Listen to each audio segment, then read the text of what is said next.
Shalom, shalom! Vamos ter um tempo com Deus?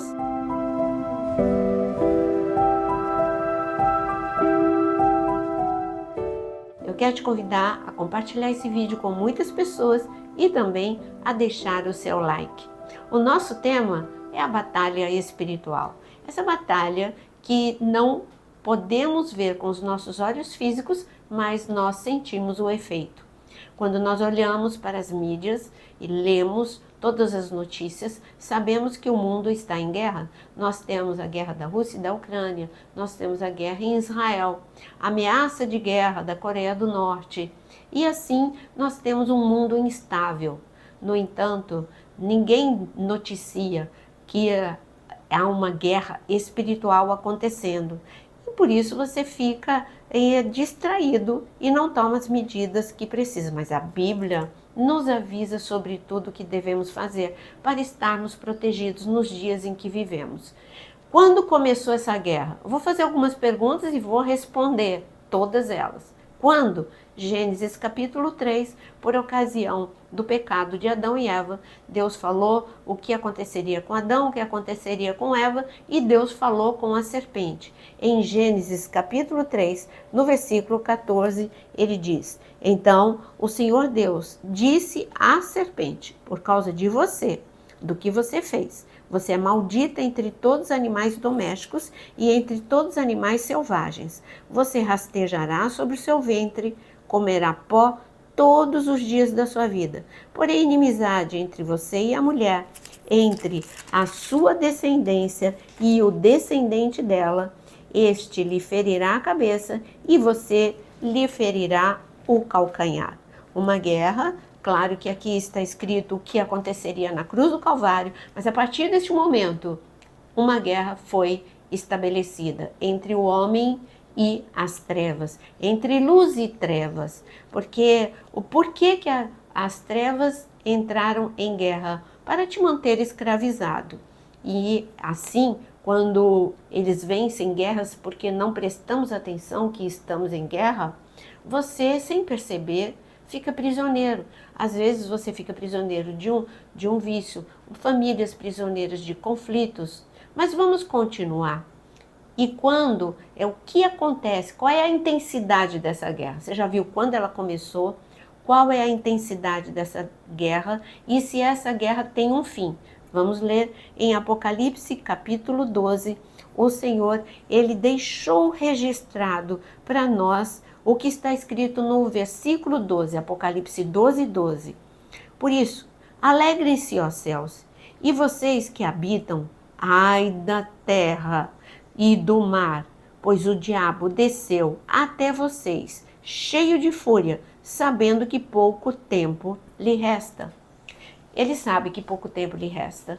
Ele sabe que nós estamos vivendo os últimos dias, porque ele conhece a Bíblia melhor do que muitas pessoas. Isso significa que a guerra espiritual ela foi intensificada nesses dias em que vivemos. E podemos definir qual é esse dia que nós vivemos? Sim, nós estamos vivendo os últimos dias. Nós estamos vivendo o princípio das dores. E por isso ele está com pressa em te destruir. Ele está com pressa em roubar a tua fé. Ele está com pressa de destruir a sua família. E qual é a estratégia que ele usa? A principal, você ignorar esta guerra. Em Joel, capítulo 2, está escrito que esse exército, ele entra nas cidades e ele entra nas casas não pela porta, mas pela janela. E isso se referindo à batalha dos últimos dias. E eu tenho dito isso para meus alunos, para a igreja, eu tenho dito que quando Deus deixou avisado que nos últimos dias ele não entraria pela porta, mas entraria pelas janelas, é a sutileza do ataque. E então ele estaria atacando as famílias, os adolescentes, as crianças, não mais fora de casa, mas dentro de casa. É através de um celular, através de um computador, nossos adolescentes estão sendo mortos, estão sendo feridos, roubados. E nós precisamos estar preparados para este nível de guerra. Mas eu coloquei aqui para vocês ainda algumas coisas. Quando teve início, nós já vimos. Efésios 6, 12. Vamos ler? Pois não temos que lutar contra a carne e o sangue, e sim contra os principados, contra as potestades, contra os poderes deste mundo tenebroso, contra as forças espirituais da maldade nas regiões celestes. Isso significa que você está gastando energia de forma errada. Muitas vezes você está lutando contra pessoas. Você acha que o problema está no teu cônjuge, que o problema está nas pessoas da igreja, e a sua verdadeira batalha é contra as hostes celestiais, como está falando aqui em Efésios 6:12. Essa é a sua verdadeira guerra, porque você pode não enxergar o reino espiritual, mas ele é tão real quanto o reino natural. Você pode enxergar todas as coisas que estão aqui. Você enxerga a minha cadeira, a minha mesa, você enxerga a minha Bíblia. Isso para você é concreto. Mas ao teu redor, a Bíblia diz que estão anjos. Você não enxerga, mas isso é real. Ao derredor estão demônios. Você não enxerga, mas é real. E como estão esses demônios? Furiosos, querendo avançar e, se possível, tragar, devorar, destruir todo aquele que estiver desapercebido. Porque quando você não percebe o nível de guerra que estamos vivendo, você se veste de forma inadequada. Você já viu um soldado com roupas normais no campo de batalha? Não, ele está com um capacete protegendo, ele está com roupas adequadas, sapato adequado, se protegendo para a batalha. A mesma coisa nós. Mas continuando aqui, quando terá fim essa batalha? Ela teve início, mas quando terá fim? 1 Coríntios 15:24. Então virá o fim, quando tiver entregado o reino a Deus, ao Pai, e quando houver destruído todo o domínio, toda a autoridade e todo o poder. Na cruz do Calvário, Jesus venceu as trevas, sim. Mas as trevas, mesmo enfraquecidas, mesmo vencidas por Cristo Jesus, ainda têm direito de atuar, porque Satanás, ele ganhou a terra quando Adão perdeu a terra. E Adão era para cuidar da terra por 6 dias, ou seja, 6.000 anos. E quando Adão, ele perdeu o seu poder e a autoridade e se tornou escravo, assim, o príncipe deste mundo, como foi chamado por Jesus, começou a reinar e a governar. Quando você aceita Jesus como seu Senhor e Salvador, o reino de Deus é implantado na tua vida e você foi chamado para implantar o reino de Deus sobre toda a terra. E assim a luz prevalece contra as trevas. Mas hoje a realidade é que a gente vê a igreja perseguida, um número absurdo na Coreia do Norte, o número de cristãos que morrem por causa dessa guerra, porque o inimigo quer manter em escuridão países que estão na janela 10x40, que no mapa você vai ver que é uma linha que se colocou para a gente poder entender, que pega o norte da África, pega a Ásia, pega o Oriente Médio, chegando até a Ásia, é a parte menos evangelizada e é onde tem o maior número de igreja, de cristãos que sofrem, se chama a igreja perseguida. Voltando para a guerra que a gente vive, Jesus nos deu um presente. Vamos ler sobre esse presente em relação a essa guerra? E daqui a pouquinho eu entro em detalhes dessa guerra. Mateus 12:28, olha que presente que ele nos deu. Ele disse: se porém eu expulso os demônios pelo Espírito de Deus, certamente é chegado o reino de Deus sobre vós. Até Jesus ninguém expulsava demônios, porque não havia poder e autoridade. Jesus ainda não tinha libertado o homem da escravidão. Você vê Davi tocar e Saul ser liberto pela unção, mas ainda não havia, Davi não disse sai dele, não tinha como. Não tinha poder e autoridade, tinha unção. Por causa da unção que estava sobre a pessoa, demônios batiam em retirada. Mas não havia poder e autoridade para declarar, saia em nome de Jesus, porque Jesus ainda não tinha ido para a cruz do Calvário. Mas Jesus está dizendo agora, eu estou mostrando o que vocês poderão fazer. Eu estou expulsando demônios. Jesus chegou e todo mundo ficou perplexo. Como assim? nunca ninguém expulsou demônios. E ele, os endemoniados chegavam perto dele e as pessoas saíam libertas, completamente libertas. Não importa se era um demônio ou muitos, como o Gadareno, que era uma legião, saíam libertos. Mas, falando ainda da guerra espiritual, quais são as armas da nossa guerra? Porque é claro que nós vemos nitidamente estratégias para tirar a pessoa da igreja, é uma guerra espiritual. Nós vemos estratégias para destruir famílias, é uma guerra espiritual contra as famílias. Nós vemos uma guerra espiritual contra a nação, contra o Brasil.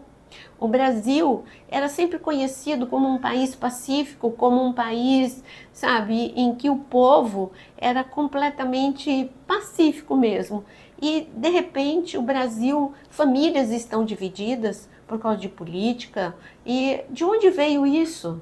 É um preconceito contra tudo que se chama de Deus, princípios de Deus. Isso é uma guerra.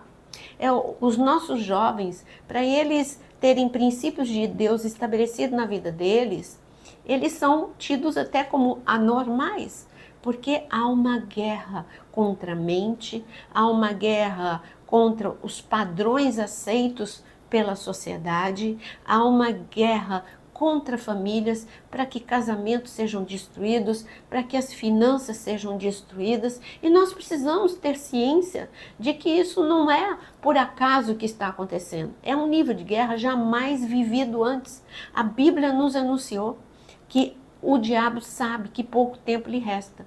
Por isso que ele quer vencer a igreja. Como ele vence a igreja? Quando a igreja esquece que ela tem armas.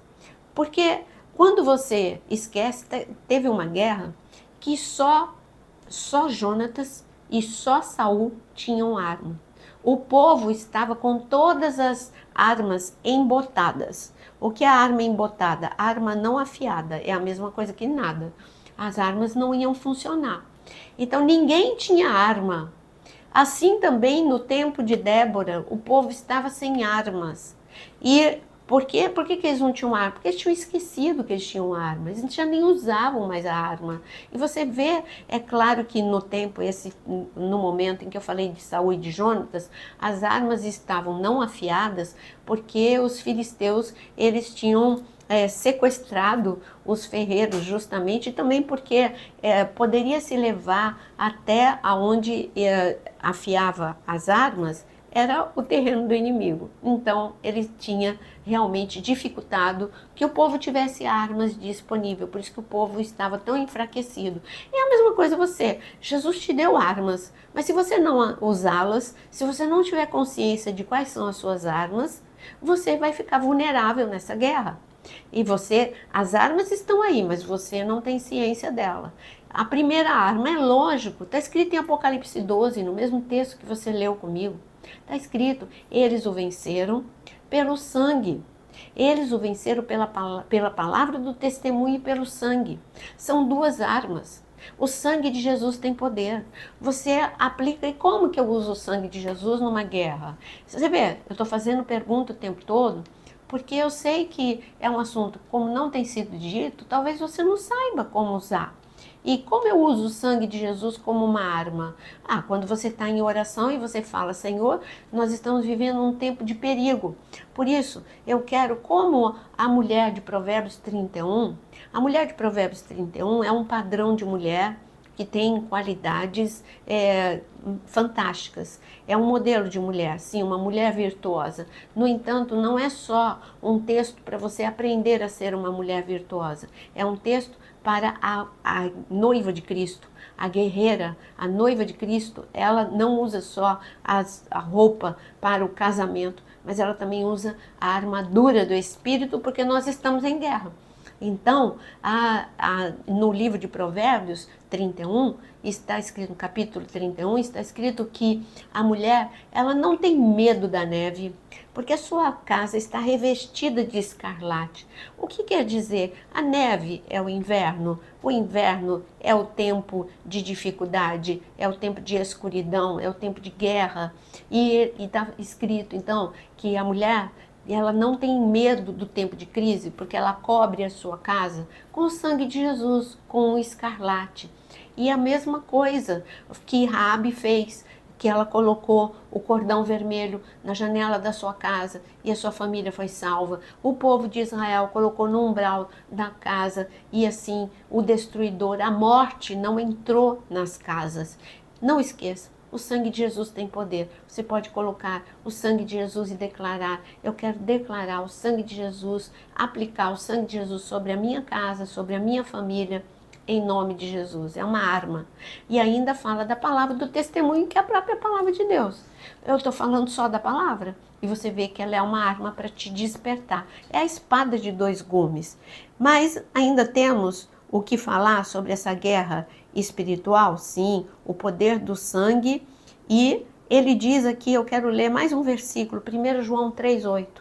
Para isto se manifestou o Filho de Deus, para destruir as obras do diabo. Então, essa é outra arma, está vendo? É a palavra de Deus. Você pode entrar em oração e declarar: Senhor, o Senhor veio para destruir as obras do diabo. Então, eu quero declarar em nome de Jesus, destruída todas as obras, todas as armadilhas contra meus filhos, contra minha família, contra as minhas finanças. Você está vendo? Mas é necessário orar. É exemplo bíblico de guerra espiritual. É aqui que eu queria chegar.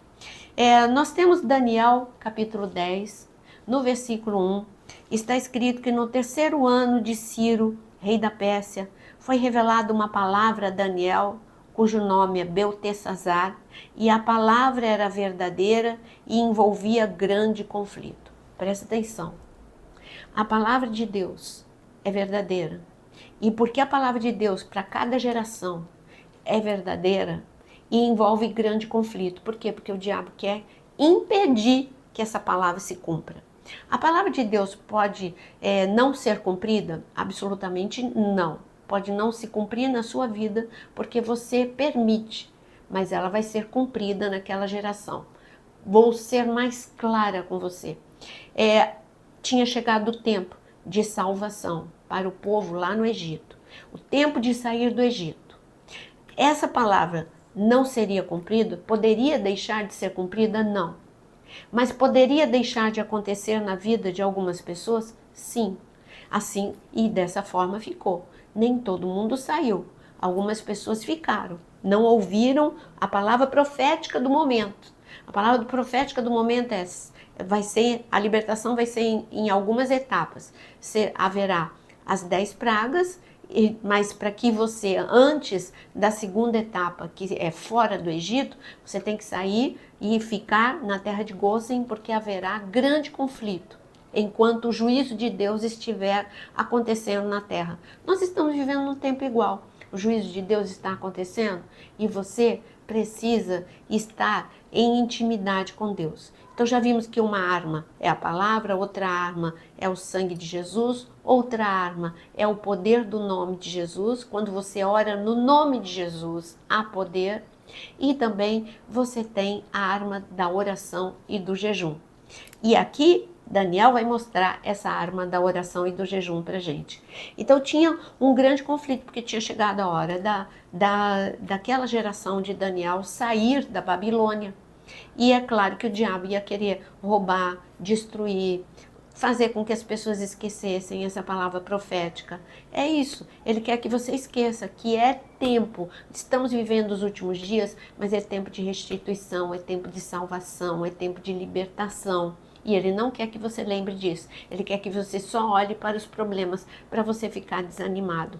Então, Daniel, ele começou durante, depois você lê o texto todo, durante 3 semanas ele jejuou.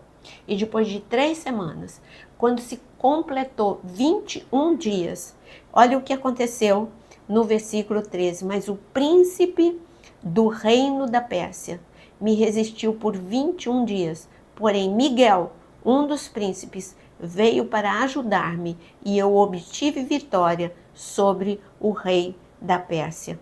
Então, quando completou 21 dias, chegou um anjo. E o anjo disse: olha, enquanto você esteve orando, teve guerra nos céus. Você leia o texto inteiro. Eu pulei, porque senão a gente não acaba e eu quero que esse vídeo seja prático e curto para você.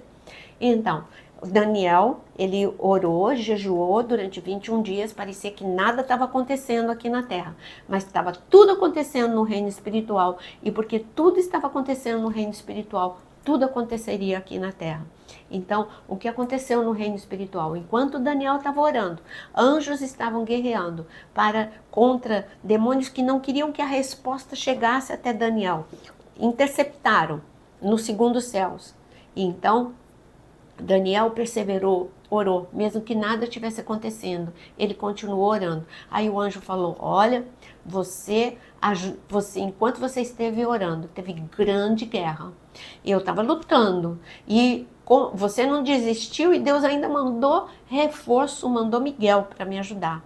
E porque Miguel foi para me ajudar, eu estou aqui de volta com palavra, com orientação e com a bênção que Deus liberou lá dos altos céus para você. Houve vitória. E qual foi o resultado desse jejum que parecia que nada estava acontecendo, dessa oração que parecia que nada estava acontecendo? O resultado foi a libertação, porque um homem teve consciência de que a palavra profética envolvia guerra. Este único homem, Daniel, orou e jejuou. E ele poderia dizer: puxa, eu sou sozinho, nada vai acontecer. Não, ele falou: eu estou orando e a oração tem poder. Porque um homem guerreou, um homem orou, aconteceu a libertação de uma nação inteira. Eu quero te dizer que se você se posicionar, você vai beneficiar não só a sua própria vida, vai ser beneficiada, e tudo que é teu vai ser liberado, mas também a vida da sua família. Guerreie, como está escrito em Neemias. Em Neemias deu uma ordem para os grupos: guerreiem por suas famílias, guerreiem por seus amigos, guerreiem por seus irmãos, guerreiem por seus filhos enquanto estão trabalhando. Eles dormiam, depois você lê o livro de Neemias, eles dormiam com espada e com a armadura, porque eles sabiam que aquela conclusão da obra dos muros, ela precisava terminar, e havia guerra para que não terminasse. Terminou em 50 dias, mas porque eles estiveram em guerra. Saiba, estamos em guerra? Sim, mas todas as armas que eu mostrei para você, elas funcionam. Não se sintam sozinhos, mas não tem ninguém orando comigo, não tem ninguém jejuando comigo. Olha, Daniel não caiu nessa armadilha. E Daniel, ele viu o poder de Deus na sua vida e na nação. E eu quero ainda dizer para você que Paulo, em Atos capítulo 16, para a gente poder finalizar, está escrito que Paulo, ele entrou numa cidade.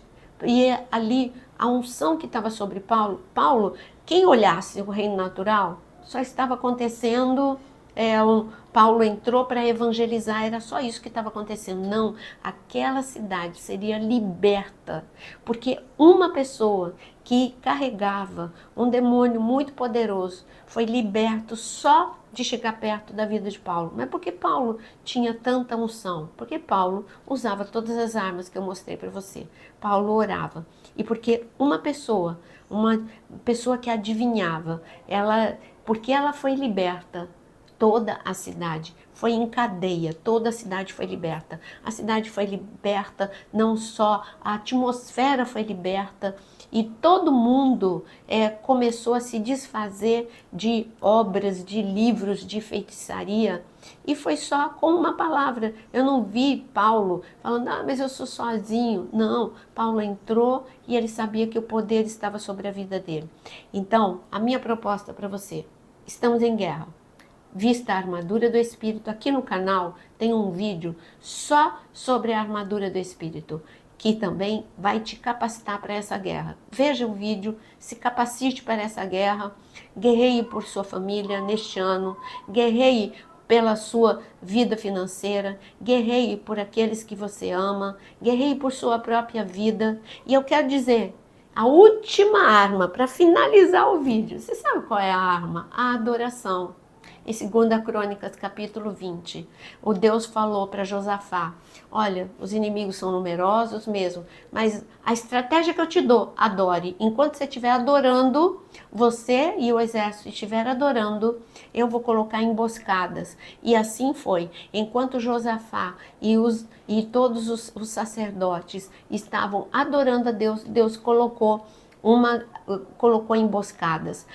O Espírito de Deus vai te levar a momentos em que você vai sentir uma urgência de estar orando, outros momentos você vai sentir uma urgência de adorar, e eu digo para você que tudo funciona. O nome, o sangue de Jesus, a palavra de Deus, a adoração, a oração, tudo isso funciona.